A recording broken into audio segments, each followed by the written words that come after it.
What is up, guys? Welcome back to the Zach and Pat Show. I'm Zach. I'm Pat. This is the show about manhood, fatherhood, entrepreneurship, and the mentality it takes to be successful at those things.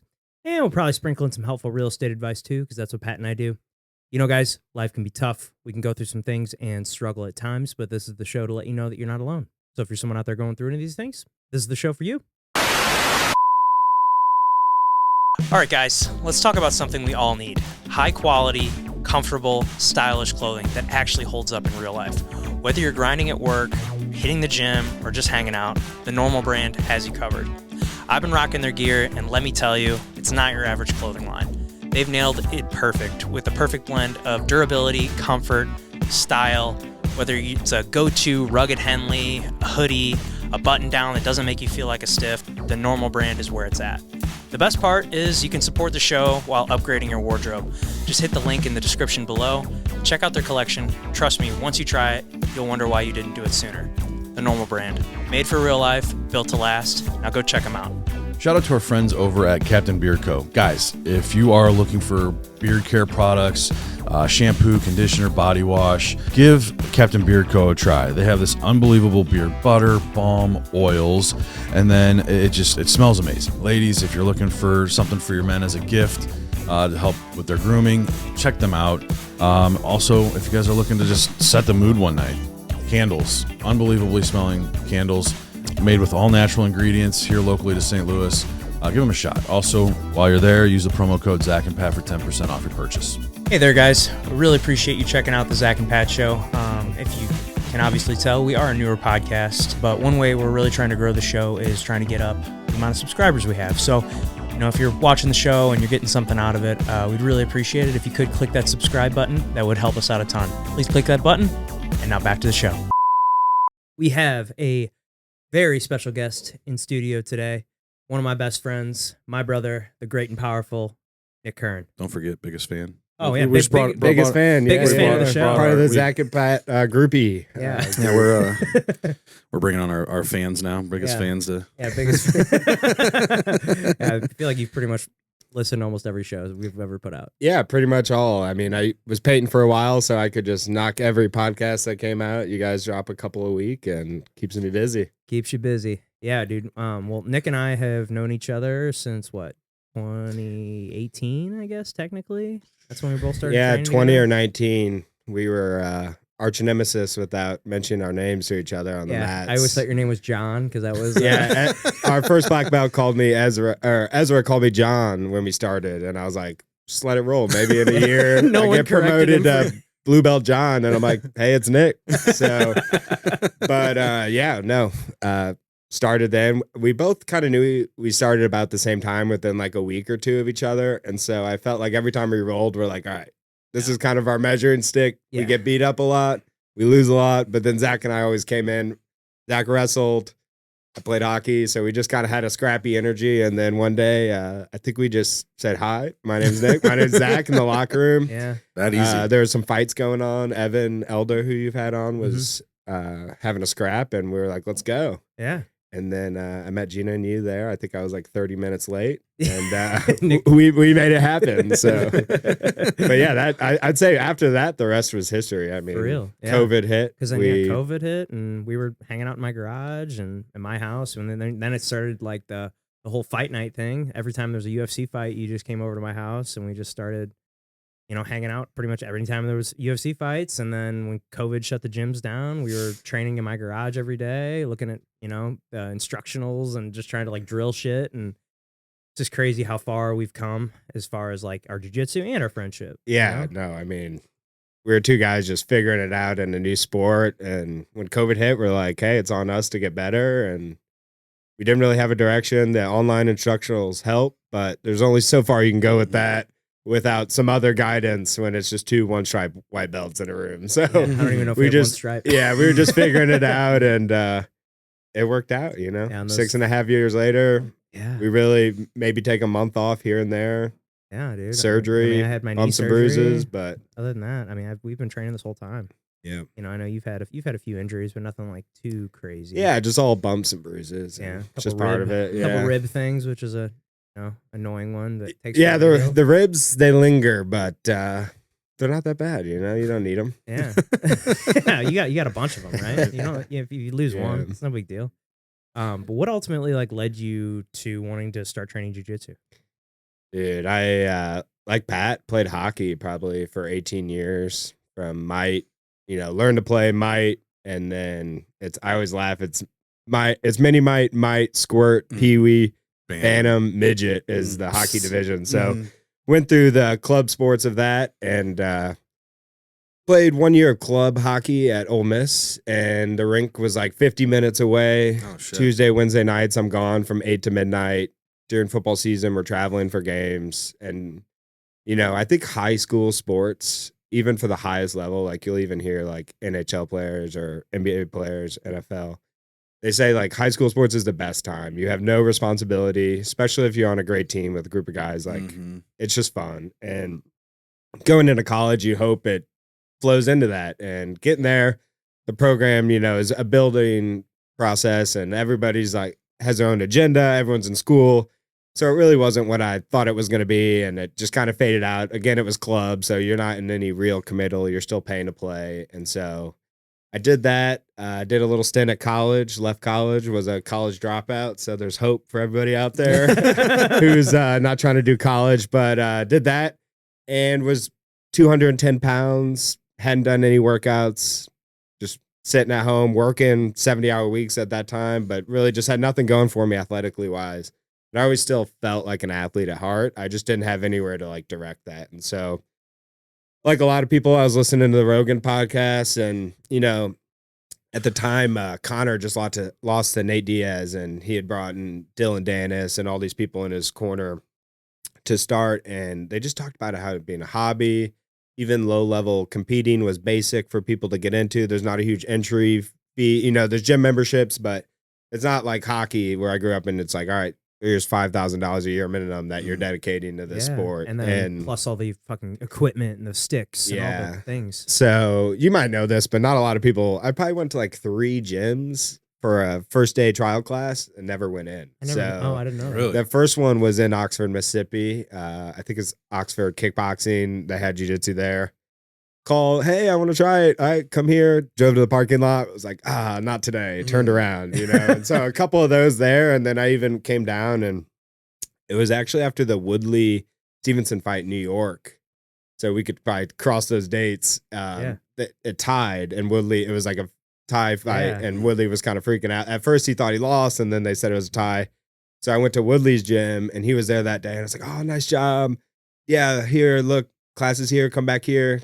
Pulled up, whipped at you. He was like, not today. So a lot of anxious nervousness getting into it, Like I said, lifelong athlete, but 2-3 years off, you kind of feel like a different person.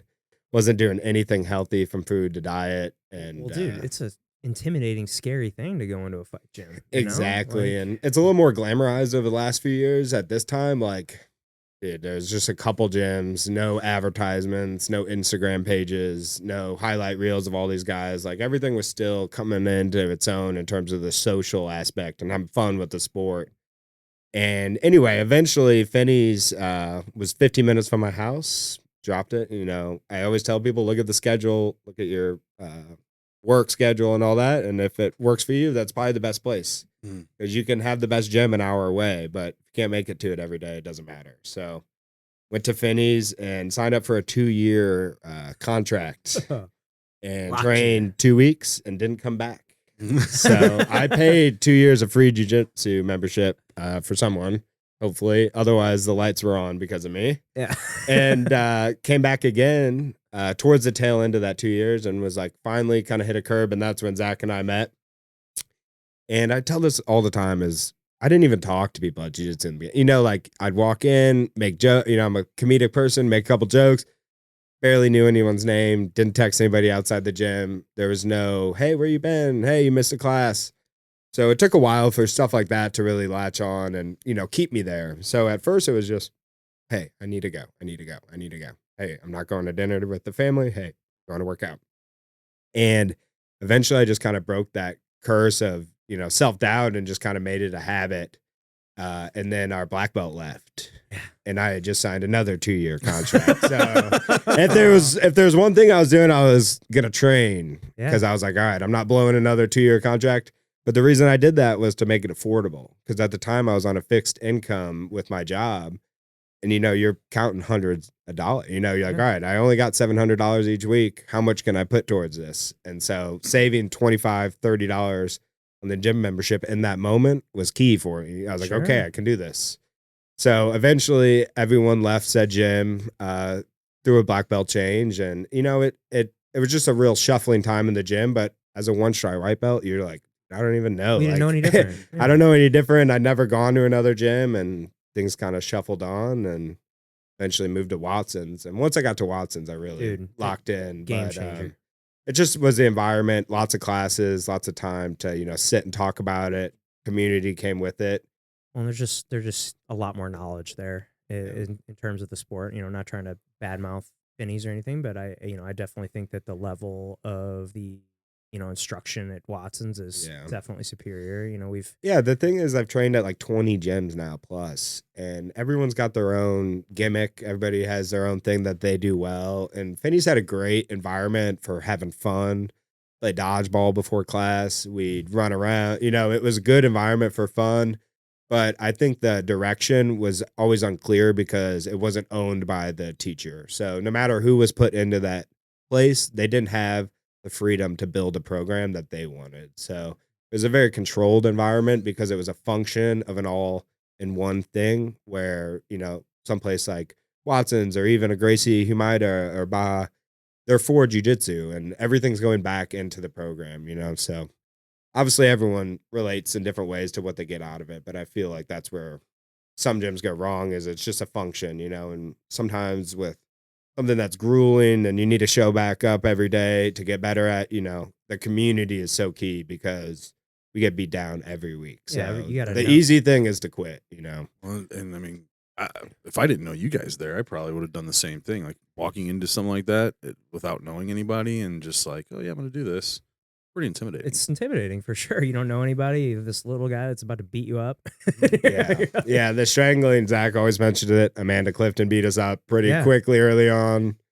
Was his name Brandon? Oh yeah, big Brandon. We could talk about Brandon. We won't bring his last name, but Zach and I were demoralized many times by our purple belt, who went with the no shirt under his gi, and he would put hairy chest or hairy belly into my face on top mount. He'd mount you and just stick his belly in you. And nobody taught me how to escape bottom so mount. That's how so it I was that's just how it works on being on top. Just put the belly in. No rash guard, just hairy chest. He would just smother you with his belly and you're just like trying to, because you don't want to tap to belly hair. No, that's your option right there. I'm tapping to this, which isn't a submission.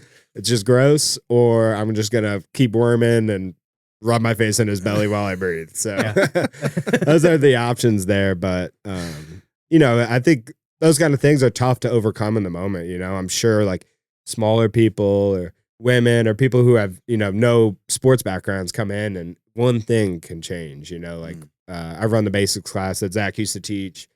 And sometimes people come in and it's a weird lesson, or we're doing a games approach with a little bit of takedown, and it's like, oh, maybe they just really needed to start with shrimping, like because they're so new, like just the idea of hugging someone, let alone hug them like and move them over a couple steps. So it just changes the way that, I think through all the trials that we went through just helps you like lead the next generation of just like, hey, I really wish this was done better for me. And then letting people know that like, hey, this class might have been terrible for you. Like, come back next week. It's a whole new lesson, and try it again, know? Because sometimes it just feels weird. There's 2 big people and 3 little people, and so the mix-ups and all that's tough. Yeah, we had something like that yesterday. It was me, Pat, and then a girl here, or girl, she probably, what did she weigh, $120, 15, if that. Yeah, so it was like, Pat, who's a big guy, me, who's kind of like a medium-sized guy, and then her is really small. It's just like, sometimes the classes are like that, but we figure out a way to make it work. And no way I could get any sort of moves on her. She was way too small and quick for me to try and.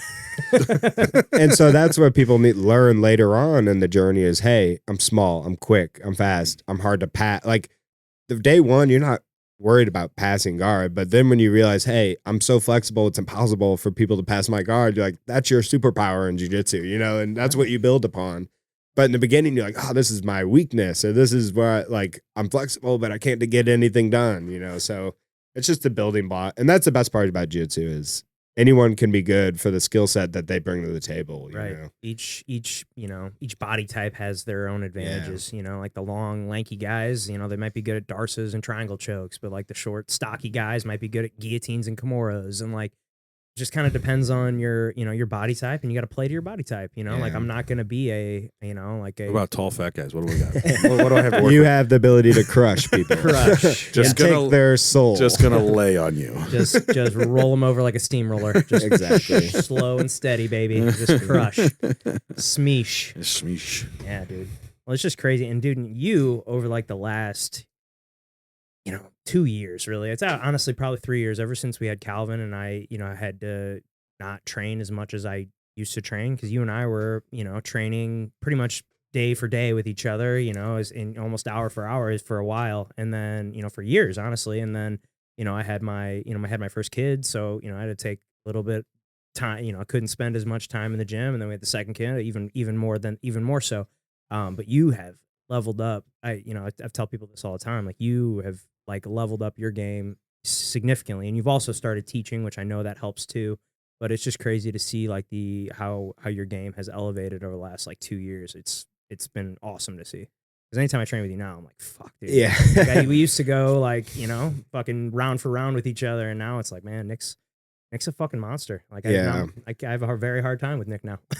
Yeah, I mean, it's you just have to recognize, you as my best friend. I've seen you now have a family, go through 2 pregnancies, have a family, have 2 kids now, and move and all this stuff that happens. And luckily I've moved all within a small circle in my rental houses, but you've moved, miles away. And so it really changes the direction of your ability to train. And, now you only train during the day. It's like a whole new group of training partners during the day than it is at night. So everything's like a different problem you have to get over. But luckily, for a long time I was single. For a long time I lived close to the gym. For a long time I had the ability to put gas in my car. And we just made it happen. And, the best thing is having good training partners and coaches, because a lot of times still I catch myself just going to the gym and going through the process and not really absorbing everything or spending the extra time on the details. But I've had people like Rich and Phil and you, and people who will sit before class or after class and work through things and push me on the days I'm not being pushed, and pushing myself. And then I help them when they're not feeling it, and all the time, Rich and I, one of my main training partners, come in and he's like, hey man, I'm just not feeling it today. You got to take charge. And I already know. I'm like, all right, it's on me to, bring some things to the table. Then some days he's fired up and I'm like, yeah, I'm not. Work kicked my ass. I don't know what you've been doing all day, but I'm just here so I don't get fined, So, yeah, I mean, just showing up every day. That's the key, to anything. Man. Just consistency. I mean, we talk about it on here all the time. Just whether it's, lifting weights or jiu-jitsu or work or your family, it's all about showing up on a consistent fucking basis. And sacrifice. Zach will tell you firsthand, he misses a snack time or misses something with his kids, and that eats him up. You hear him talk about it, balancing schedule, even Gina with the kids, all that. But they know that it's important for their man in his life to be the best version of himself. Train every day, whether it's working out, whether it's going for a ruck, whether it's jiu-jitsu, super important. And jiu-jitsu, I think we've both stated publicly, which you should do for any passion, out loud, what you want and what your goals are, Yeah. And we talk about black belt, but our goal is not black belt. That's a product of working hard, and we just say it as a fun achievement, but we know that there's levels of black belt, and so we pride ourselves on working hard and doing the right things to get there, because in 5 years someone could give you a black belt or they might not. And we know, because we've been in it, is how do you feel once you get it? And if you've been working hard enough, you're not going to worry. The only belt I worried about was blue belt, because man, am I ready? I no longer have a white belt. Every belt after that, I'm like, yeah, man, I know I'm working hard enough.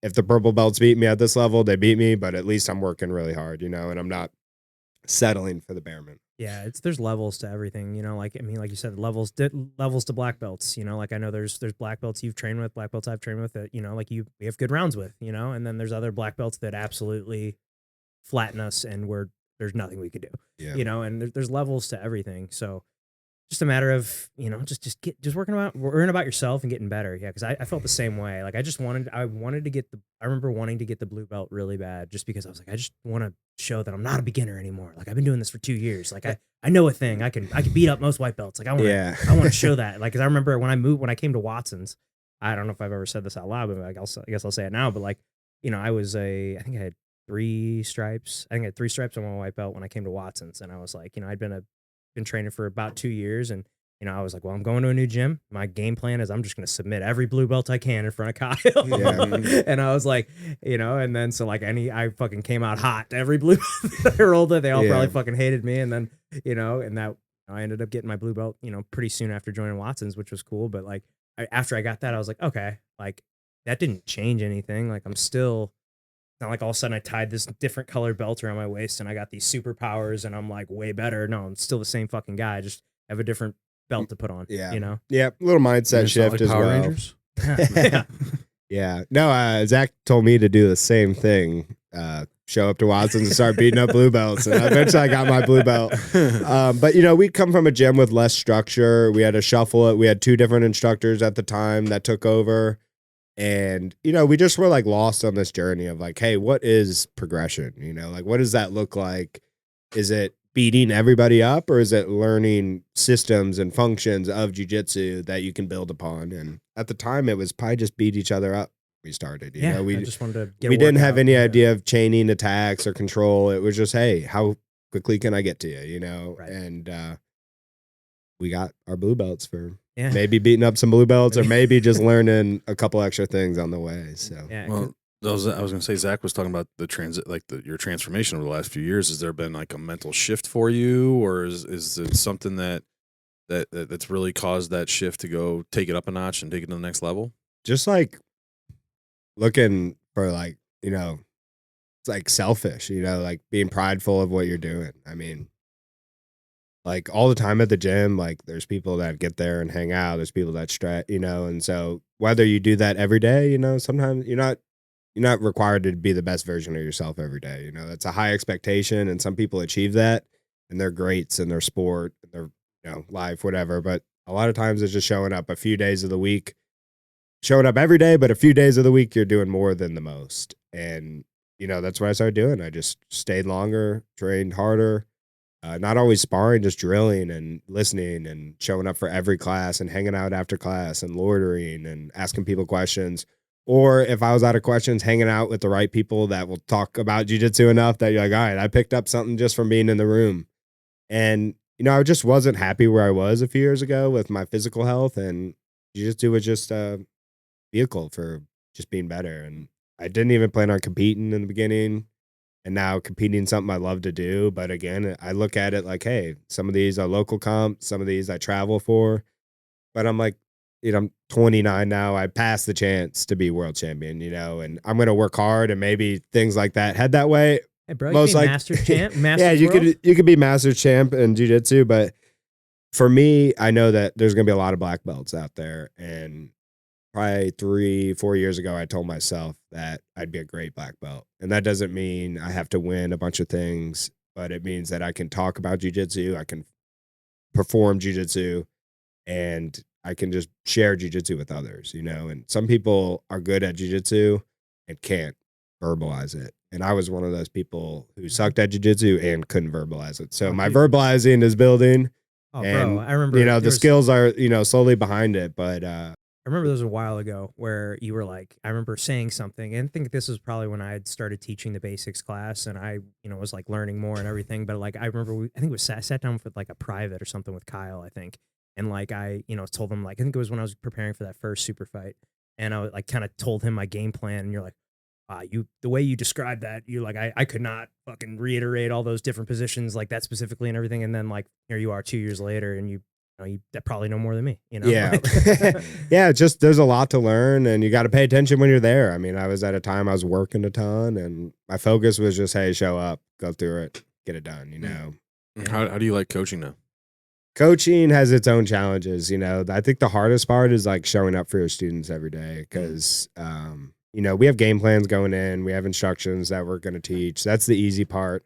But like getting excited with the people, taking care of the least prepared people. Some people will show up with cargo shorts and a collared shirt, and you're like, all right, dude, it's going to be a little bit different than what you were expecting today, but I promise you're going to have some fun, And there's a lot of talented people that come in, but sometimes those talented people don't show up again, and the people who you wouldn't expect are there every day.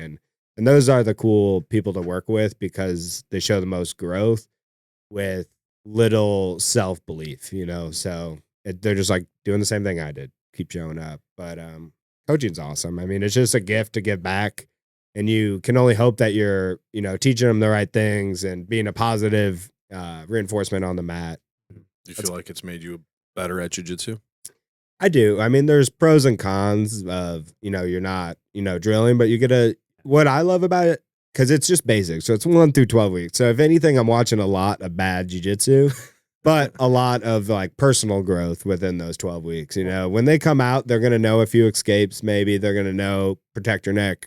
Yeah. But they're not going to know a ton. They're going to get beat up. But so you're just like making a healthy environment. And kind of forgot your question. What was it? Do you feel like you've gotten better? Oh, better for sure. So that's where I was going to go with it. Is you see where moves go wrong time and time again, especially on submissions or escapes or pins. Like so many things go off because you're starting to lean on them and you just fall all the way over. And so you start to learn where things go wrong, and then you can help people by giving them these tiny details that go such a far way, and all of a sudden they're staying on top. You're like, wow.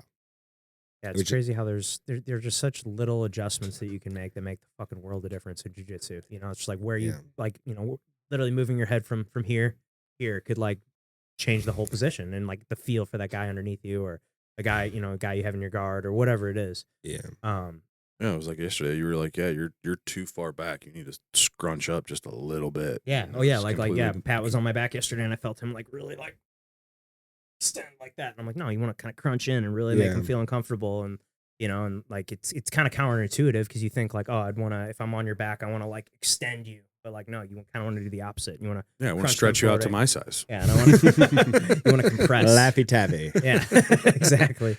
Gumby. Yeah, dude. But yeah, like you said it a little bit ago, but you're like black belt's not the goal. I think the goal is just like train as long as possible. Yeah. And the more I get into it, be healthy. Like I train more than everybody. I always have to remind myself that when I get in there, today's my 4th day. It's not my first day back in a week, and I'm not full of piss and vinegar, it is what it is, but when you're there a lot, people are normally gunning for you during the roll. And so you got to give yourself grace that like, hey, I don't need to match this person's energy. And eventually your skills kind of protect you in that nature. You're like, oh, I could just play a game that provides some relief for me, and they're going to be too busy dealing with my legs for this whole round to even smash me right now. But yeah, just protect yourself, because I always tell people in the beginner's class, like, you want to be here tomorrow. So you can freak out today. You can try and kill everybody in here, but most likely you're going to be too tired to come back tomorrow. So if you do that, then it's not worth it. So if you can always come back, always be healthy, try and protect yourself. Most likely that's going to help your training partners be better.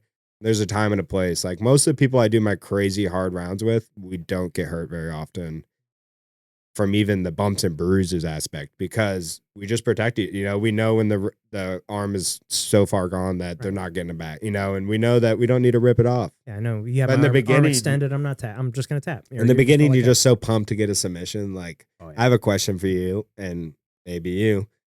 Do you remember where your first submission was? Yeah, I was at Finney's. I want to say it was just some like shitty guillotine. Yeah. I can't remember who. How long do you think it was into training? Probably 3, 4, 5 months, somewhere in that like 3 to 5. Okay. That's about. Remember, I was a wrestler, so like I remember like. Hey, 3 to 5 months is a long time before you get a submission. For sure. And I was in that boat, and so I was going to second that. Some people it's a couple weeks. So that's the thing is like, and you might get to train with some small guys. Right. So when I started, we were working on a lot of defense. Yeah. And so I didn't learn any submission Yeah, but techniques until We know the backstory and found your way to fundamentals and well, but yeah, I get fucking submitted every single. Yeah. I'm not submitting anybody in that so class. I'm talking But no, I've never- no, I- preset rule set. I haven't. Just slap hands and go. Yeah. Never No, I seen haven't. it. I haven't submitted anybody. So Because I'm as soon as we start rolling, I'm immediately on defense. Yeah. Like, so that's been my thing. Like I was talking to Zach about this yesterday. I was like, I just need to learn defense. I need to learn how to get out of things. Like yeah, I'm not so much worried about submitting people right now because I told him I'm like shit when I'm on full mount. I don't know what the fuck to do. Like I'm Yeah. just there. I'm just you know what? I'm gonna just hold them in place until the bell goes off because I don't know any submissions. yeah. So I'm gonna tell a little story first, but real quick, 2 things. One, learn to just ruin people's day without submitting them. I love doing that. That's been something I've been doing for like 6 months. Just Is wearing them learning down. that just wearing them out. Be like, Yeah. I don't even need to submit you, but I guarantee you when we're done, you're gonna be like, dude, You're I gonna be wish way more we tired didn't. than me. I wish we didn't do that because that's a skill in kind of itself. That's kind of where my goal is right now. Is like because I don't. I mean, we learned the choke yesterday. Yeah. Show them a bow and arrow. You showed me yesterday. like we worked one class. I think we did a north south Kimura. Yeah. But like for all of 5 minutes, and that was it. And so, and then I was in the fundamental class, and I'm like learned like basically drinking from a water hose at that point, or fire hose, and so no, I mean that's the thing is like really the first submission technique that I've learned is the one that that, and then I think we worked on some chokes, pulling the gi out and choking with the. Oh yeah, we worked on a Bravo choke Yeah. at Mhm. Trevor's class. He came to Yeah. one of Trevor's class. Trevor was showing his Bravo. Which, Nice. Yeah, my first day back in jiu-jitsu, we're learning Yeah. Bravo chokes, and Yeah. I'm getting choked out nonstop by my gi. Yeah, so here's 2 things. One, I thought I was going to be an asset to Finney's because I thought they probably don't get a lot of athletes there. I sucked for months, and I wasn't an athlete at the time. I was fat and out of shape. And then 2, I remember my dad and I get dinner weekly, and normally we just meet at a restaurant in between or something, and we sit down, and I telling him I started jiu-jitsu, and week after week, he's like, how's it going? I was like, just getting beat up. At the time, I wasn't learning very fast. I was like, I don't really have any moves. Like, I know a couple little things. All right. Sounds fun, Nick. Hope you're enjoying it. Because jiu-jitsu is also the first thing I paid for by myself as like a sport. You know, like I was working. I was like, I'm going to do this. And eventually, I remember far right corner of Finney's mat, getting a guillotine, sitting back and just looking at the lights. it happened. And that was it. He tapped, and I was like, I can do this sport. Like, because first 3 months when you're not getting a submission or anything, you're like, what the fuck am I doing? Yeah. You're like- am I ever you're like- gonna figure this thing out? You're like, am I even a man right now? Like, I'm just getting demoralized time and time again. And so it's a cool feeling. And for me, I sat back and told myself I'd remember that moment. Because at a certain point, I knew I was going to do it forever. I think everyone kind of has that itch, but you gotta hold yourself accountable on that journey. And I know tons of people have quit. So, I know, dude. and you got to be healthy. You know, so many things. You Well, kids. you know what? I take that back. I did have one.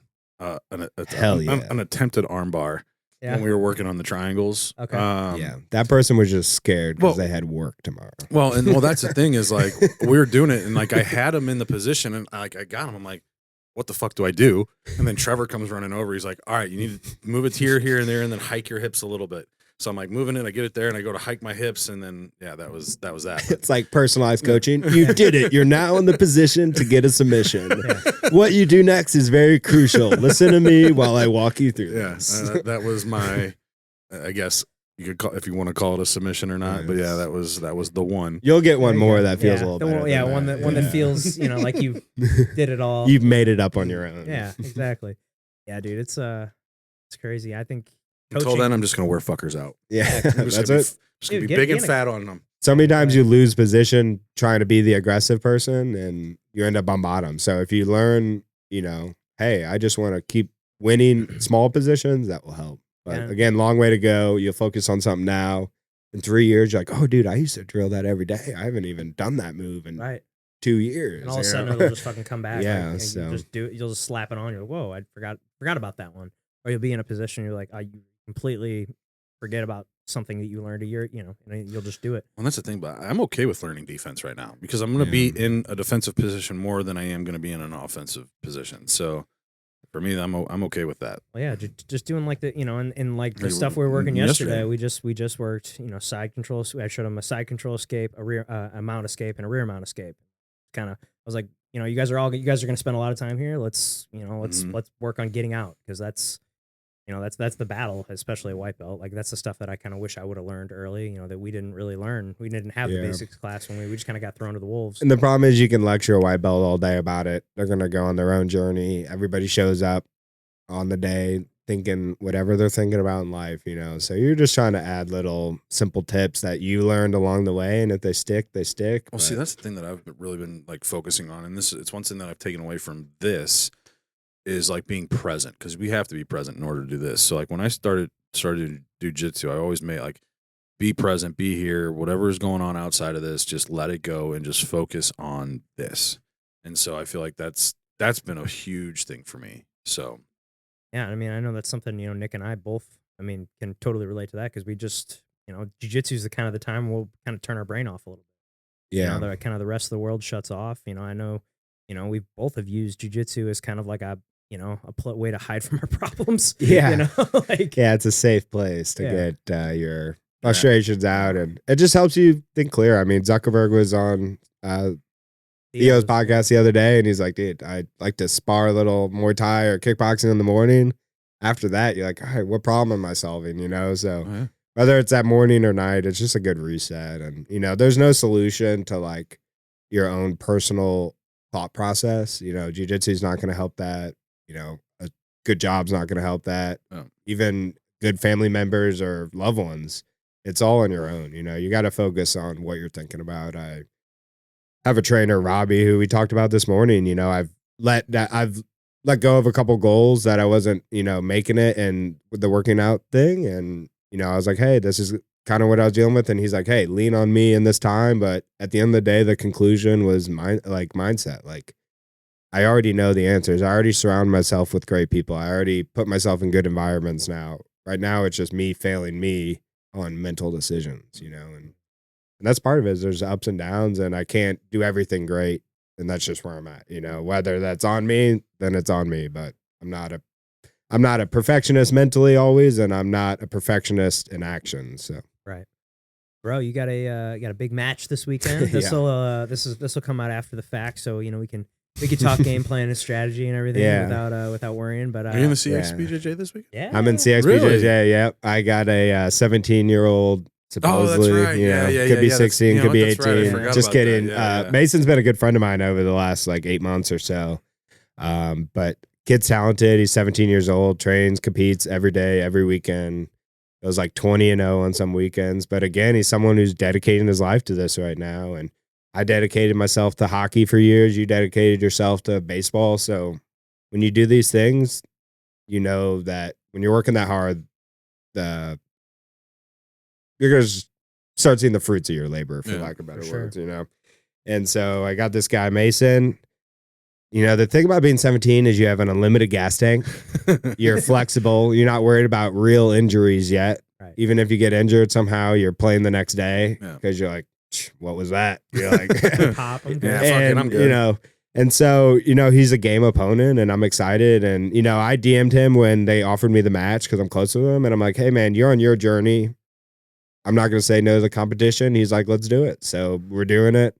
I might be a little bit heavier than he is, but he's got the youth, Yeah, you got the youth. He's got the hunger, competes, and, it's just going to be fun. I think CXBJJ is not meant for pro v pro always. It's just meant for the community to see the potential of jiu-jitsu in so many people's lives. Like, we probably have more dads than we have pro athletes on the card. We probably have more moms because there's a ton of women on this card than we do pro athletes. So all these people are family first, and this is just a product of living a good lifestyle that they're able to perform. And, I'm blessed to be on the card, but, we just full send it and we'll see, who gets the W. Damn, but that's the best thing is it's mano a mano, and, it's your work versus their work, and luck gets involved, and Shit, we'll see. I forgot that you were fighting. I bought tickets the other night and put them under Blake's name.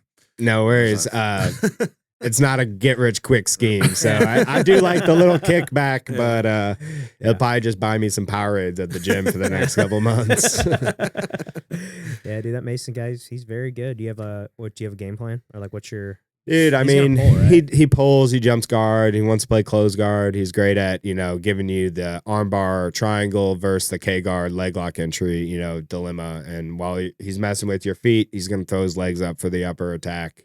And while he's throwing the upper attack, he's going to off balance you and try and get to your legs, Yeah. So Well, it'll be interesting because, like Zach said, this is coming out after the fact, so it'll be interesting to watch and then come back and Yeah. post this and Yeah. see what happens. I can almost guarantee he's going to be doing one of those 4 things I mentioned. So Yeah. I've seen him compete, and he hasn't gotten to see me compete a ton. There's some footage out there, but nobody's their best on some of those outings, and I feel like I'm getting better every day, and I feel like anyone can submit anyone. Yeah. Not too many people are willing to let their bones break, or some people Well- just go to sleep. So you always have those options, and we'll see how it is. My plan is to just be patient but aggressive, and use my skills that I have with outside passing, and just keep the pressure on, but also not match his energy, because I feel like he could probably go for days. That's one of his benefits.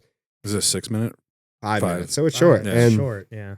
we do 5-minute rounds all the time, and competition's a little different, and your heart rate gets going, you get caught up in the moment, but there's a fine balance between game planning and just like letting it go. And Well, and I feel like this one's going to be a let it go. I have some situations that I want to avoid, and some situations that I have counters for, and we'll see if those work out. Otherwise, let's go. Well, Yeah. There's nothing to lose here. I mean, and their scoring's a little bit different because they're wanting you. it's to go just for submissions. it's submission only, Yeah. and judge's decision on who's going after it. So Right. whether that's a submission or you're just pushing the pace, Mhm. they're just looking for an excitement. And I don't put the pressure on me to do any of those things. Like, we train hard, we train to submit, we train to control, and those things will happen on their own. Yeah. What are your thoughts on the raised surface?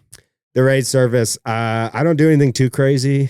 If it was gi, might be in trouble if you're going to stay on the feet, because I got a nasty collar drag that might send you off the Send you- mats, depending where we are. But Oh, so you're gonna go no-gi on this? You're going no-gi? it's a no-gi match, and dude, you just lock in the moment, dude. Yeah. You're not even looking at the edge at all. You respect the edge as you get near it mentally, but you're not putting any thought to it. You just circle around. No, you're not thinking about it when you're up there. Most likely, competitors going to respect it too. Everybody's just trying to make it out and put on a show. Yeah. Well, and it's IBJJF rules, so you don't have to. The only leg lock you have to worry about is a straight ankle, So yeah.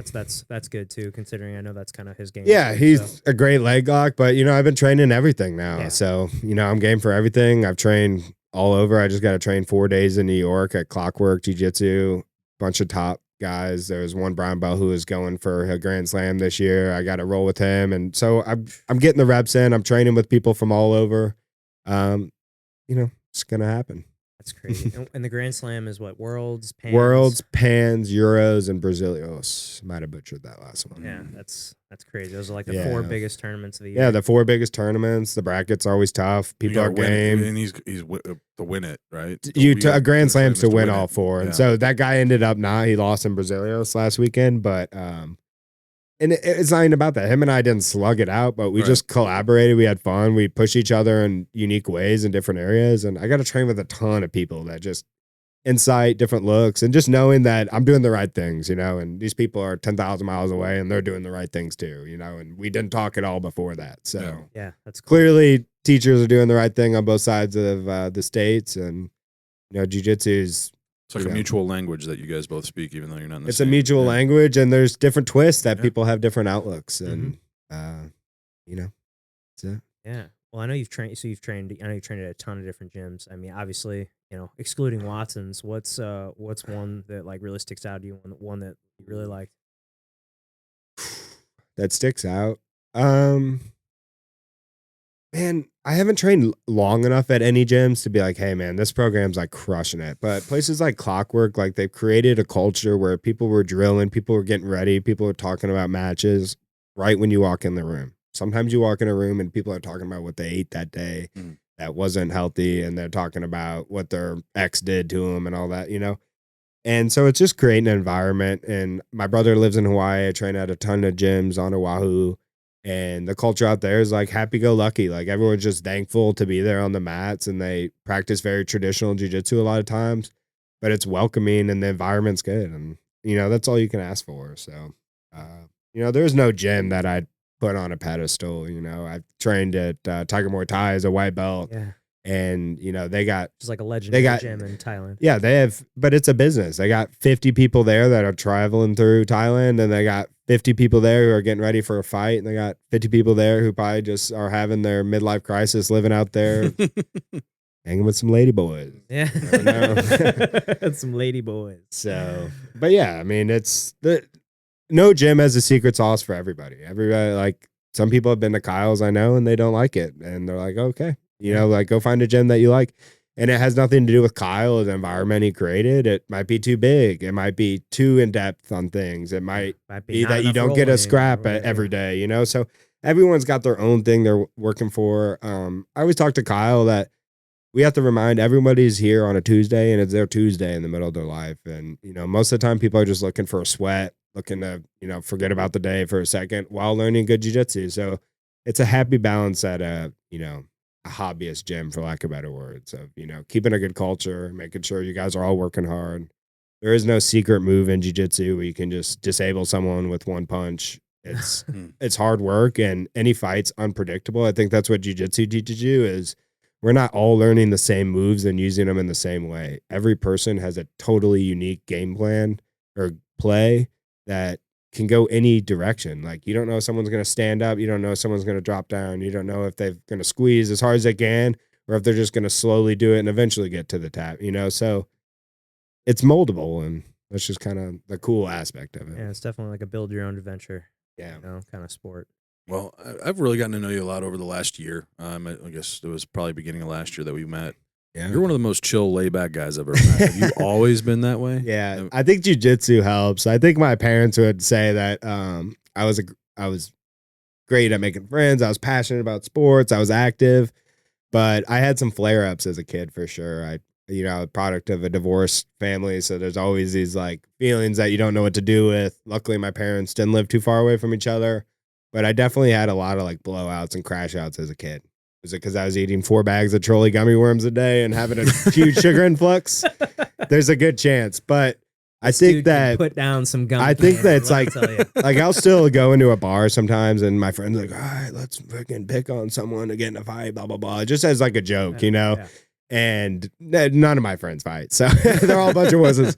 But I think what's funny is what jiu-jitsu does is it exhausts you to the point you're like, dude, I just rolled around for 2 hours. I don't have any energy or time. And you know the consequences of it.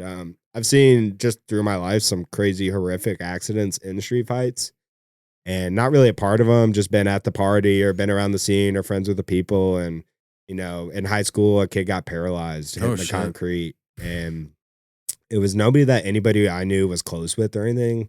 But right off the get-go, I just realized that like all that stuff is crazy dangerous. Mm-hmm. And you know, what happens before the fight normally is mincemeat by the time the fight's over, you know? Yeah. And so, you know, talk out your problems first. But yeah, calmness. I just train a lot, and I probably just hang out with the right people now. You know, I just hang out. You know, I'm obviously coming in my own as an adult. You're in the workforce. You're working 40 hours a week. But, you know, I still get stressed out. I know Zach does too. You get with the parents, and all of a sudden they're asking you about this, and oh, did you check this? And you're like, relax. I got a lot going on too, you know, and just like I think jiu-jitsu just helps me relax. You know, I'm just like, I've worked out. I've put all the energy I had out in the day already, you know, or I'm going to shortly.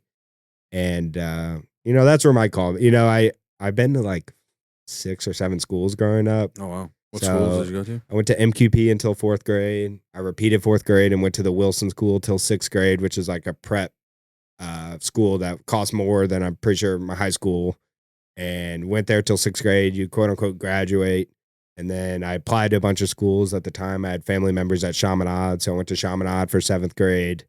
Didn't really like Chaminade. My brother, full disclosure, got bullied a little bit and was having a hard time making his own way. And so he made a change before college because he was kind of looking to just go into the application with a clear mind of like, hey, like school's not everything. I'm about to go to college. Like, let's figure this out. So he transferred out and went to Vianney, and I grew up playing club ice hockey in Kirkwood, and I was like, I'm going to Kirkwood Public School. Mm-hmm. And the closest one to me was Knifer, right by the Magic House in Kirkwood, and ended up there. And public school definitely like exposed a lot of things I wasn't, as close with. I was definitely a Like what? privileged kid in private school for a long time. And public school, you get people from all walks of life. I started making friends that didn't have a dollar to their name, didn't get any money when they went to school. I'd been to a friend's house and they swept the carpet in their 1-bedroom apartment that he lived with his family, and you're like, dang, like I got a vacuum at my house. You want me to go get it? I'm 14. Like, they're like, oh, you don't understand. You don't Right. offer bringing your vacuum over. Yeah. That's your mom's, like they're just making life work. And so you just meet people from all walks of life, and, drugs and alcohol start getting it introduced in 8th grade and high school and stuff. And you're just dabbling in that field of like seeing all these worlds collide in So a did you go to public Kirkwood school. High School? So the plan was to go to Kirkwood High School, but my brother went to Vianney and really liked it. They have a 4-block schedule, so you Okay. only have 4 classes a semester there. And so for our parents, they felt like our learning environment would be a little better with just 4 classes to focus on. My brother and I are both very active, but have a hard time concentrating. So I think when you throw 7 things at us and we're just like sitting down, listening, notes, leave, sitting down, just was a lot. So we both did better as we went to Vianney in school, and neither of us were perfect, but kind of where we ended up. And then he went to Montana State and I went to Ole Miss. And Oh yeah. How do you like up there? Good old Missoula. Mac, I think Mac would move back to Montana a heartbeat I if loved you it up had there. him. Yeah, it's he was in Bozeman, but obviously Or went to some Bozeman. of the other towns. University. And Montana, like I always say that like I go on these backcountry trips a lot in Minnesota and Montana, Wyoming, and I made a post about it years ago, but like the wilderness is like the last unknown place. They fence it off and call it a national park, but when you're out there and you no longer have a phone and distractions, like you really like reset your button, and you can do it and go and bring your phone and have your Wi-Fi and forget about the ability to let go of everything. But if you do it right, it's just a reset. And Mac, I think, found that reset in his life out there through multiple experiences. And it's the same for me when I go into the wilderness. It's just a cool place to reset. You're not thinking about work. I've been on trips that were so crazy that you're like, dude, I hope I don't flip and I'm starving out here for the next 30 days, Yeah. So you throw in some of that risk factor. It just, makes you appreciate everything you have back home and stuff like that. But yeah, to answer your question, loved Montana. Montana's We go great. back. He got married there last year. Okay. We had a whole thing. It was awesome. So- Gotcha. Yeah. Well, you're big into the outdoor stuff. So like, where did that all start for you? Is that something you guys did as a family? Dude, or, a like- family. Like I said, I was a product of divorced parents. So what that means is normally multiple vacations. So if there's a little competition, but both my mom's side and my dad's side on aunts and uncles all fish. So I always feel like people are like, oh, do you hunt? No, my dad didn't hunt. I feel like it's always something that's passed down. So we fished a lot, and with that came some small camping trips and stuff like that. And I just expanded, once I realized I could make my own money and go spend and do whatever I want. I've done it all. I've borrowed cars and brought very to little nothing. I planned to bring a tiny car and someone let us use a bigger car. And they're like, oh, dude, I don't even know how we were going to do it in the small car, but we somehow made it happen. And I just love the outdoors. So like fishing, camping, backcountry. Lately, I'm trying to add a little more risk. I don't like to jump out of planes or climb towers or do anything like that, but I like the float trips. I like the multi-day, like 7+ days of being out there and the planning and the prep that all goes into it. It gets me excited. I think I always had like a kind of adventure at heart. I read a lot of like adventure books growing up, The Hatchet, or was watching like even like Harry Potter. I started watching Harry Potter last weekend, but like it's a sense for adventure and a sense that there's more than just going to work every day. Like if anybody asks me when I even apply for jobs, like it could be a great job. I'm like, hey, I work to go do things. Like this is important to me. And even though I'm dedicated to you, I will not be myself if I haven't gone and done something for me in 6 months. And it happened in past when I was working for a family business. It'd been a while since I'd done anything. And people were just like, hey, man, you need to go do something. Because that's what just piques my interest. I always like get done with something. I'm booking the next trip or looking at the next trip. I'm looking at Thailand now and then Vietnam and just looking at these things. And whether they happen or not, maybe they don't.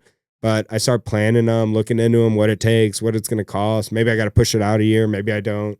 But, they're just fun. And it's, again, you're able to do these things with less tied in responsibilities at home, but it's sacrifice at the same time, Yeah, well, you've been on some crazy trips. Is there one that like really like sticks out to you? Like, man, this was like my favorite one I've ever done. Yeah. It's funny my whole family got together the other week for Easter, and we kind of went over what our favorite family trips were. My all-time favorite trip was just in the Florida Keys. My dad, I think full disclosure, sold a company, made a little money, and he just wanted to celebrate life with my brother and I. And we just went fishing for like 4 or 5 days with a new guide service every day. And each guide had its own attitude. We went on one shark fishing trip. This guy had this like rust bucket of a boat and had just old coolers stacked up in this boat, just filled with dead fish. And the coolers were leaking. Like, and the next boat we were on, brand new white, beautiful Shiny, boat. yeah. Dude's washing the boat behind us like for 6 hours straight. Like, we're just so OCD about it. But both trips we caught amazing fish. But otherwise, Thailand was an awesome one. I did like a 7-day liveaboard scuba trip where I dove 4 times a day. I had plans to be in Thailand after that. I got a little sick, so I was there, but not a lot of public restrooms in Thailand. So unfortunately, those stomach bugs can hit you, and I kind of dealt with that. But Yeah, I remember the diving trip was the coolest thing in the world, and I'd only dove like 3 times in one day before that. And just for one day. Yeah. And I signed up for this trip where it was 4 dives a day for 5 days, I think. And we just went at it, and they wake you up with a bell in the morning and they say, wakey, wakey. And 30 minutes later, you've had a banana in you and you're in full scuba. And it just happened quick. And you're like, man, I just hope there's so much health that goes into scuba diving. Your sinuses, your ears, feeling clear, and, after that, you're 100 feet underwater. And again, scuba diving is one of the coolest things I've done. So you're scuba certified? Yeah, scuba. Yeah, I have like 30 something dives. And, Okay. the best people, they're like, how many? Like, I don't know, hundreds. You're like, geez, like, that's a lot of time. Veteran. But Black man, belt. the ocean's just so cool. Like, it's unexplored, but it's also sad. I mean, I went down to one of the reefs and you're like, oh, this is what it is. And it was in a really popular diving area that is permitted, is run by the government. There's no like littering, it's very well run in Thailand, and still it's just like the over pollution of the world in general just hits hard. And you're like, you kind of imagine you get down there, it's like Nemo the whole time, and it's really not. So pros and cons, but yeah, the ocean's awesome. Diving's one of the Monster soup. yeah, exactly. So, but yeah, just been able to dive a few times. And You ever been like on a dive? Have you ever had any like sketchy dives where you're kind of like worried about some shit? that's part about Thailand, no predatorial sharks. So you Okay. feel really good when you look to the left in the open blue and you're like, there's nothing for a couple miles that's going to want to eat me. Yeah, But when I dive in Hawaii and you look out, you're like, Yeah. something could be there for sure. Yeah. in less than 100 feet. Yeah, So there's that factor. But then one time we were diving actually locally in Bon Terre. It's these old mines in Missouri that filled up. They hit a spring and they just emergency evacuated. So there's mining carts, there's magazines, there's box of dynamite. There's everything you'd think in an old mine from 50 plus years ago, just down there and left. And, they've altered a couple things, but you go down there and right off the dock is like over 200 feet deep. Oh, wow. And so you swim over to this ledge, and before you dive in these caves, they make you go through a series of skills to prove that you're just applicable in the moment, because your certification's for life. Like in Thailand, they're like, all right, you're certified. You're like, shoot, okay. But they're like, but if you need some help, let us know. But like, you're certified, you're good to go. So it's kind of on you to, protect yourself and protect your buddy who you're diving with. And so my buddy Luke and I are diving, and we go down to this short little landing on a rock that's like probably 30 feet down, 20 feet. And we have to drill these skills, and we're drilling it all good. And then we go What are the skills you have to do? like out of air, need to share. So we all have 2 airlines. So we do out of air, need to share. And I go and I give him my reg and I put it upside down. So what that did was give him a big old slurp of water, not air. And so, but again, you can't talk under there. So he's like freaking out right in front of me. One of our first times diving there. I'm like, what's going on? It was pretty early on in my dive career. And he just like shoots up. And if you know about diving, you're not really supposed to shoot up. But I don't even think we were 20 feet. So it was okay in that short moment that he did it. Probably not the best idea. But he goes up and he comes back down. We do this whole dive. Everyone's like, okay, everybody's good. You're doing your hand signals. And we get back up. We finally take our rags out. He goes, dude, you almost drowned me. You just shoved that thing in my mouth and it just sucked in water. I'm like, what the heck is going on? I wasn't ready. So that's always my favorite scare. But in Thailand, I did a dive with like less than a foot of visibility. And that was pretty crazy. I'm just like, you're literally staring kind of at the reef, but also at like the light green flicker of a fin. You're like, okay, I'm there.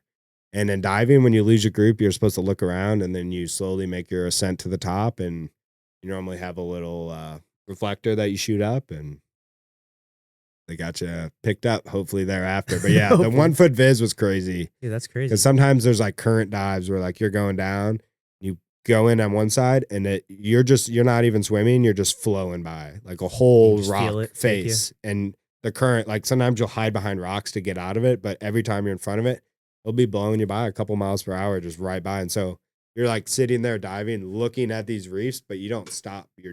They're called drift dives. So you're just drifting. Wow. And crazy. again, you got to stick together in some format. So normally there's a buddy system and stuff like that. But most of the things I've done have been guided. But again, you're certified on your own. You protect yourself. You look after yourself. And I know in cave diving, it's protect yourself. And if you have to leave someone, one life's better than no lives, So it's kind of the sad, scary part. Again, I don't go down one-way caves. I just do, I like to see the fish and I'll do swim throughs and stuff like that. But I keep it pretty. Fucking cave diving scares the fuck out of me. That podcast. Yeah, you stir up the soot and then you go blind. You're blind, and you forget what's up and down. It's weird under there. What you quickly realize, like if you feel like you're small training jiu-jitsu against a black belt, when you're 100 feet, 50 feet in the ocean down there, you're like, dude, I'm a BITCH. Like you're just happy to, you're just happy to make it back up at the end. Like so much is out of your control. And the fish are just cruising. They're just living their own life in their own ecosystem and cleaning themselves on the coral and just going through. And you're like, dude, I'm just trying to breathe right now. Like, the first time I dove, the guys was like, just breathe. It's like, I'll help you out if something goes bad. Just don't stop breathing. So terrifying. That's so I mean, scary. I'd love to get scuba certified, but again, it's like an expensive hobby. I recommend if you have like a fun vacation with a family planned, try and get certified at like a YMCA. There's a dive company, but they do it at like a YMCA and get certified. And then when you go there, it'll be fun and you can do it on your own terms, Yeah. But it's definitely worth like checking out, especially if you're like an enthusiast about the outdoors, because it's a whole new world. It's like the forest flipped upside down. So crazy. Yeah. You got any trips planned coming up? No families. My oldest stepbrother's in Singapore, so we might do a little Thailand trip. I'm gonna try and go train out there again and maybe dive. But otherwise, I do just little fishing trips to Arkansas here and there, and just make it happen where I can. So nothing big right now, but I always aim for something, and if it happens, it happens. If not, all good. Yeah, man. Well, one other thing I wanted to get into is, you kind of ran your own business for a few years, So like, what and one of the best and worst things I've ever done. let's talk about that a little bit. I mean, you were, you definitely like kind of gone through a few different career changes since I've known you. Yeah. You were in the family dog washing business for a while, and then you left there, and worked at a bunch of different places, but then eventually, real quick, I worked for a master plumber actually in Ole Miss when I dropped out for a semester because I still had my apartment down there. And man, he was a dick. He woke you up with FUs and what the heck were you thinking? And sometimes you're like, dude, I didn't even do anything, but he was just that was the energy he brought to the table every day. And I quit eventually because the semester was ending. I was like, I don't really need this job. I have to move home anyway. So it wasn't like a long-term thing. I was just a helper, and I quit and I went in the next day to give him my t-shirts and stuff. And he's like, hey man, there's one thing that's going to, help you. And there's one thing that it's like a non-negotiable, he might've said it a little differently, but he's like, and that's hard work. You have to show up and work hard. And you do that sometimes, but at the time I was slacking off a little bit. Like I said, I wasn't really training. And I was a college dropout. So you're doing what college dropouts do when you're in a college town. You're just making it happen and living life while it's, maybe funded by some loans and short-lived. So anyway, I moved back home, planned to be in this dog washing career. Learned family business is not what it cracks out to be, especially when you love the people you're working with on a family level. Business really makes it, dirty. So I left there and I was like, all right, I just want to get back into construction. And I knew it's like a lifelong skill. Like I like doing things on my own. We'd built like a chicken coop at my house in Glendale, and we just done some fun things. And I was like, all right, I like doing this. So I found a job, and I went from a salary job that told me I was eventually gonna make 6 figures in a year, maybe less, to like 12.50 an hour. And hey, we're gonna give you performance-based raises, but they're random and it's based on how you do. Cause I was like, hey, I don't have any real formal construction, but I was like, I understand everything. And so I was getting raises like 50 cents, $1, 50 cents. And I'd asked for more money and they gave it to me a couple times. But again, like $1 more, $1 more. And I was like, man, I know I'm working. So can you give me the money and I will work to it and I'll make it worth it? You know, like, cause I could see how the jobs were shaping out and that I was helping. I wasn't slowing things down. I was an asset. And, you know, if you've been in construction, you hire 5 people, one of them maybe works out. And we'd hired a few more people and they weren't working out. And I was like, guys, I'm sticking around. I just want a livable wage and let's just make this happen for both of us, you know? And eventually, you know, the dream there kind of died out. They, you know, weren't giving me enough money that I felt I was worth to even live on. You know, things are expensive. You're trying to become an adult. And so I quit. And at the time I quit, I really had no plan. I started applying to random jobs, but I started doing side jobs. And all of a sudden I had like $4,000, $5,000, $6,000 in cash in my pocket. And I was like, dude, this is kind of working out. But at the time I was doing miscellaneous. I'd like floor, I'd do a vanity, I'd do a bathroom. I'd worked with some other business owners who were willing to back me, who I did work for. And I was like, I just don't want to. I knew about mixing business with people. And I always knew if I wanted to do something, it'd be by myself. And so I just opened an LLC and formed it into like a painting business. But if I could do other things for you, I'd help out with those things. And it did well for 2 years. Like I pretty much got every job I bid out. You know, a lot of people had trusted me. I promised, you know, the proof was in the pudding of my work. You know, I was like, hey, at the end of this, if you want to scream at me and it looks like terrible, you can, but I'm willing to bet that it doesn't. So like, trust me. Yeah. And people like Zach and my stepmom all kept me in business. You know, they're realtors and they're just in touch with people. And again, born and raised in St. Louis. So I was just getting a lot of work, but you know, I didn't really balance the work and play. You know, I started training a ton of jiu-jitsu back then, was destroying my body. So I was working labor all day, training at night, as well as learning how to balance, you know, money and save and put away and do taxes and, you know, what's a write-off and what, you know, what are you spending materials on? Are you going to the hardware store 4 times a day? And, you know, just learning all those things by myself while not ever thinking I want to be the greatest painter in the world. Mm. So not putting your mind towards I'm going to be the best at this and just saying, hey, I'm great at this and I'm going to offer a great service are 2 different things. And so I was able to give a great service to everybody, but I failed myself on, hey, I'm going to turn this into the biggest painting job. That was never, or painting business, but that was never my goal. So eventually I left and I went back to sales. I was like, all right, where can I fit in the sales community? This is what I'm good at. And I looked all over. I remember I worked with a guy you had on the podcast, Adam Marburger, and he was describing the car business for me. And I was like, oh, man, I'm really not working Saturdays. I'll tell you that much. I'm not selling a car on Saturday. Because I was like, that's when I travel for a weekend for a fun fishing trip. That's when I, you know, do jiu-jitsu. Saturdays, I was like, Saturdays aren't free. Yeah. So, and I've always been good at prioritizing myself, whether that's always worked out for the best, but I always prioritize myself on a lot of decisions. And so I found a sales job in construction. And, you know, what I love about it is it's on me. It's like, do you want to sell $1 of work or you want to sell $1 million of work this year? Like, what do you want to do? And I set some goals out for myself. I'm still a little bit below it, but I'm already making more money than I've ever made per week and probably working less hard. And, you know, there's ups and downs. And now I'm relying on a group of laborers to, you know, produce good income, good results on these projects. And that's been cool also because like I'm kind of like a cheerleader for them, even though I don't have to be. And so I tell my other guys in the company, I'm like, hey, we need to make sure we're telling everybody they're doing a great job. Like I've been in this job and I've done houses and you leave and you never hear back from the customer and you're like, fuck, did I even do good? Like I just painted their whole house. Like I hope they like it. And it's just the type of people there, you know, they're just not very complimentary or they're just like thankful, but they don't say it, you know? And so it's a little bit weird to rely on it, but I'd like to promote the team and that, you know, we're all a team. And right now I really just bring in the work, bid it out, and then check in with the customers and that's it. But I feel like I'm good at it. I'm great with relations. I told you about all those schools I went to. feel like that's been the building blocks in my life. Like I'm good at making friends. I'm good at reading people. I'm good at reading situations. And that's kind of what I bring to the table, you know, and just have fun. Like so many people are like stressed out all the time. I'm like, let's just relax, you know, like you're going to break the bank. Maybe you're going to do that, but like, let's figure out how to do it and like make it make sense for you. Like this shouldn't be the worst thing in the world. Most likely it's an upgrade in your life, you know, and For sure.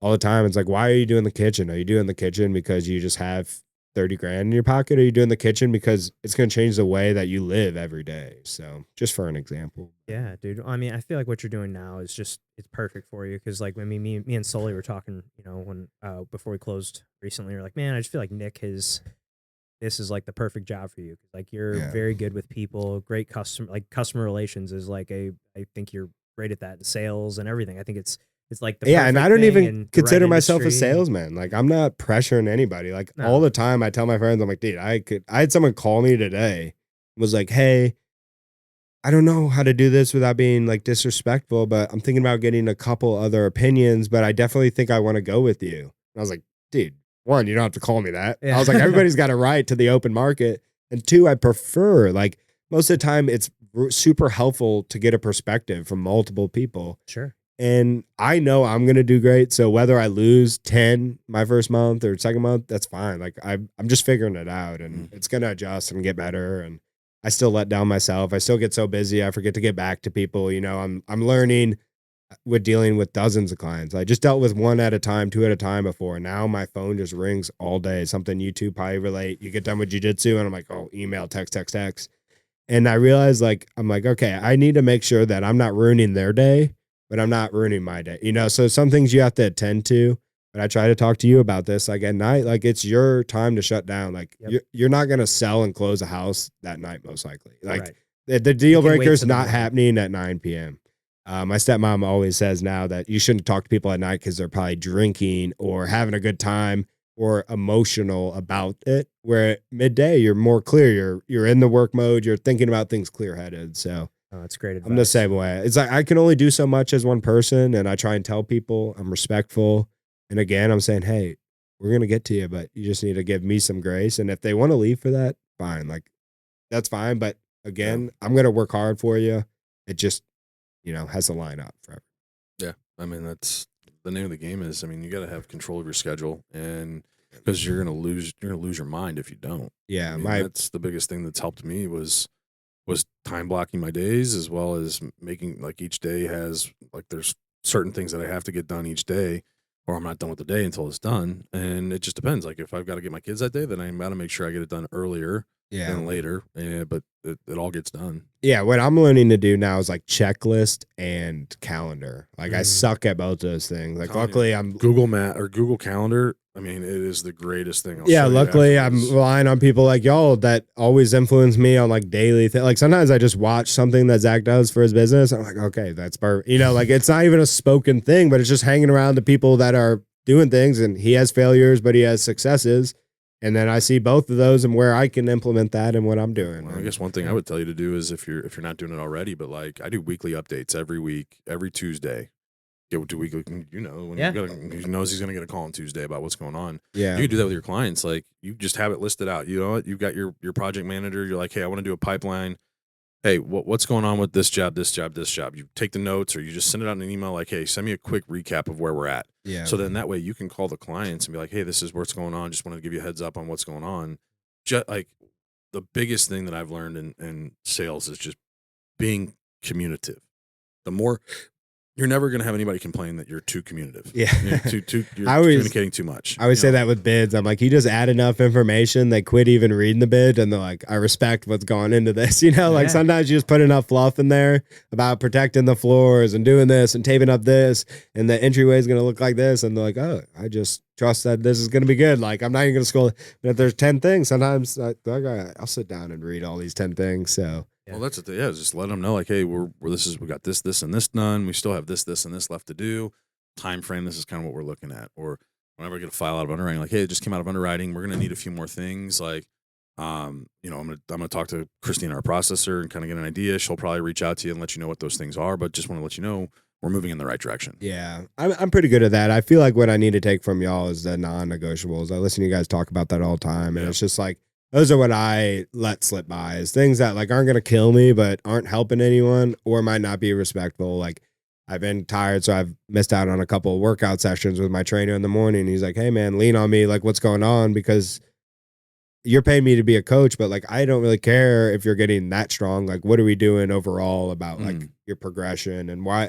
If you're skipping this, you're probably skipping something else, maybe, or like where's it all going wrong? And now we're gonna try and work on my sleep. Like I'm a night owl. I'm up till 1 a.m. doing laundry and cooking just for shits and Get one of gigs. these. Yeah, You should. and dude. I'm scared to see the results. Dude, I got a dog that wakes me up at 4 a.m. to go pee or eat or something just for shits and gigs. She rolls around, and it's always off. And I just don't complain. I just move and operate how I move. And, it just fails me sometimes on the non-negotiables. We're like, man, if I did that every day this year, I'd be crushing it tenfold of what I'm already doing. That's the first advice usually you tell somebody when they ask is just get a calendar and block out your day. Like, hey, you know that you're going to be working from this time to this time, but you have to get these things done on that day. Block it out and stick to that. Because I mean, if we didn't, there's no fucking way we'd be able to do this. Like how we're able to time block out, 4 hours on a Wednesday during the middle of the week when both of our jobs are pretty high, high moving, high stress. Like people are, I mean, high stress for what we do, in the relative terms. I'm sure some people will hear it. I'm like, that's not stressful, but still, like that's the thing is like for us, like talk to our guest we had in here before who yeah, got he shot. shot and died. He shot and died and came back to life. Yeah. So it's like, I mean, it's just one of those things. Like if you can control your calendar and you can control those things that you need to get done, you'll be amazed at how you'll find out how much free time you actually have to do other things. Like my biggest thing was with the divorce was like, all right, I'm gonna be a single dad. I got to take care of these kids. I'm gonna have I got to pick the kids up by 4 every day. I got to get them to school by 9 o'clock. So I mean, I really only have so many hours in that window because when I have them, that's really my only time with them. So I'm gonna be with them, and so I'm not gonna work when I have them. So like, I really have to be diligent with my schedule and making sure I'm getting that shit done in that time. And by doing that, like I'm like, wow, fuck, I've got more time. I can add to this. Like I can add more things to what I'm doing. And so I'm not just wasting time, but you'll be amazed. Like I'm telling you, Google Calendar, you can put it in there as a task. Yeah, I have 3 calendars right now. Condense it and consolidate it in one. Yeah, I have like 2 CRMs. I got my Google Calendar. I got my mental calendar, the always important one that never fails me. Yeah. See, that's I remember that. Well, that's the thing is like mine. Like I get my Google Calendar, but I still write out. Yeah. Like I'm a sticky notes guy. For me, like sticky notes for days. For me, like I have like one of those little black, little Moscow, whatever, man, moleskin, yeah, notepads, and like every day I write down like, all right, hey, here's my calendar. It's on my phone, but I feel like I comprehend it better. Yeah, I'm a written person too. When I write it down, I feel like I can. Writing it down always eases my mind. Absolutely, something about writing it. Yeah, and I used to do that a lot more than I do now, but I should probably get back to that. I used to carry a little notepad around in my back pocket, and now I kind of fell off. I mean, that's all it is. Tiny moleskin. Yeah, little itty bitty ones. Yeah, they're perfect. But yeah, Nick, I love you, bro. This has been a lot of fun having you in here. This has been a long time coming. You've been on a few Fight Companions, but we've never actually we've talked about you enough. Yeah, I'm no superhero. The famous Nick is here, guys. He's finally graced us with his presence. Yeah, thank y'all for having me again. No superhero, but I think what I've learned in life is you're gonna go through it with a lot of friends. They come and go. Zach wasn't my best friend since I was 2. I have that friend too. Zach's someone who came to me when I was young in my 20s, and he only a few years older than me. We went through job transitions together. We were both building, but we lean on each other when we have troubles. You talked about Soli, and you were talking about how well I'm doing. Like 6 months ago, I cried to both of them about problems I was going with, and you can't do that with a lot of people naturally, and I didn't even plan on it, but it just was the conversations we had. And, when you hang out with enough people too, they see your failures and understand that they're not even that bad, but again, verbalizing them helps you understand them. And sometimes everything's in your head and you're just wrapped up. So, no, man, I've enjoyed getting to know you over the last year through Zach and then playing hockey together. Like it's been a lot of fun, man. Awesome. Yeah. Thanks, That's everybody. Well, But before we get you out of here, you know how we end it. You watch enough shows. Yeah. I turn it off with a minute left.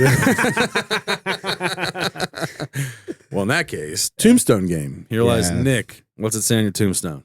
Yeah. Do I have 2 minutes to ramble real quick? Go for it. bro. All right. So I always tell people that I've been depressed in life. I've been really down in the dumps, but I've had to tell my parents this. I've had to tell close friends. I've never been at risk of like taking my own life. One, I've lost friends to suicide. And two, I just understand the life I was given. Maybe I'm just, mentally prepared for that stuff in my head, but I always do reflect though on what if I did die. I do crazy things. I put myself at risk. You never know. Like even jiu-jitsu, you can get paralyzed by a freak accident just because you're doing mano-a-mano stuff. And all I reflect on is who would all be at my funeral. And maybe everybody in my head wouldn't be there.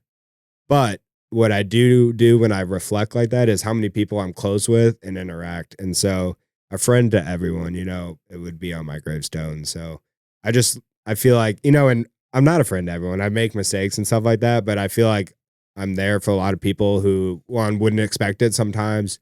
And I don't do it for my own good, but I love the human journey. Like I love people, changing their lives, trying new things, having fun while doing it. And so my goal is just to be a part of that and not to take at all. I had arguments with friends. I'm like, dude, the real friends I had, we never argue because we're just figuring it out. We're just like changing the game plan and we're figuring it out, so there's no reason to argue with friends. It's just celebrate and figure things out together and accept people for their failures and their successes. So Awesome. friend to all, friend to all. even the, parents, you become friends with your parents as you get older. That's something I've kind of gone through the last few years is just like building that friendship of trust, Yeah. Yeah. So That's Well, awesome, man. It's perfect, man. Well, again, Nick, thank you for your time. Thank you for everything you've ever done for me. You're my best friend. I love you, man. no worries. Love y'all. Yeah. Well, and to everybody out there, thank you guys so much for tuning into the show. Please hit that subscribe button if you haven't done so already. That would help us out a ton. Click that like button as well. Comment what you thought below, and we will see you next time.